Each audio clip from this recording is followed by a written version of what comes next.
Hello, അപ്പോൾ നമുക്കിന്ന് നോമ്പുറക്കാല items ഒക്കെ ഉണ്ടാക്കിയാലോ. അപ്പോൾ ഞാൻ ഇന്നൊരു ബ്രെഡ് പോക്കറ്റ് എഗ്ഗും അതുപോലെ ഒരു സോയാബീൻ കറി ആട്ടോ ഉണ്ടാക്കാമെന്ന് വിചാരിച്ചത്. അപ്പോൾ ഞാൻ ഈ ഒരു റെസിപ്പി വീഡിയോയിൽ കണ്ടതാണ്. അപ്പോൾ കൊള്ളാമോ ഇല്ലെന്ന് അറിയാത്തത് കൊണ്ട് കുറച്ചേ ഉണ്ടാക്കുന്നുള്ളൂ. അപ്പോൾ ഞാൻ ബ്രെഡ് ക്രംസ് ഒക്കെ റെഡിയാക്കി ബ്രെഡിനെ സൈഡൊക്കെ കട്ട് ചെയ്തിട്ട് എഗ്ഗിലും അതുപോലെ ബ്രെഡ് ക്രംസിലും ഡിപ്പ് ചെയ്തിട്ട് നമ്മൾ ഓയിലിൽ ഫ്രൈ ചെയ്തെടുക്കുന്നുണ്ട്.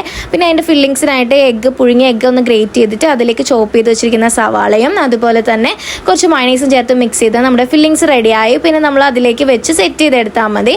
പിന്നെ സോയാബീൻ തണുത്ത വെള്ളത്തിൽ വെച്ച് പിഴിഞ്ഞ് വെള്ളം കളഞ്ഞതിന് ശേഷം അതിലേക്ക് കുറച്ച് മസാലയും ചേർത്ത് മിക്സ് ചെയ്ത് കുറച്ച് നേരം മാഗ്നേറ്റ് ചെയ്യാൻ വെച്ചിട്ടുണ്ടായിരുന്നേ. പിന്നെ ഓയിലിൽ ഫ്രൈ ചെയ്തെടുത്തിട്ടുണ്ടായിരുന്നു കേട്ടോ. ഫ്രൈ ചെയ്തതിന് ശേഷം കറിക്ക് ആവശ്യമായ സവാളയും തക്കാളിയും പച്ചമുളകൊക്കെ അരിഞ്ഞ് വെച്ചിട്ട് ഞാൻ പെട്ടെന്നൊരു മസാല റെഡിയാക്കി എടുത്തിട്ടുണ്ടായിരുന്നു. അതിലേക്ക് നമ്മൾ ഫ്രൈ ചെയ്ത് വെച്ചിരിക്കുന്ന സോയാബീനും ഇട്ട് കറിക്ക് ആവശ്യമായ വെള്ളം ഒഴിച്ച് 3 ഫിസിലിട്ട് നമ്മുടെ കറി സെറ്റായി. അപ്പോൾ ഇതൊക്കെയായിരുന്നേ നമുക്ക് ഇന്നത്തെ സ്പെഷ്യൽ. പള്ളിയിലെ കഞ്ഞിയും സർബത്തും ബ്രെഡ് പോക്കറ്റ് എഗ്ഗും അതുപോലെ കട്ട് ഫ്രൂട്ട്സും മരിച്ചിനിയും പിന്നെ പുളിമുളകും കരുവാടൊക്കെ ആയിരുന്നു. നിങ്ങളുടെ അവിടെ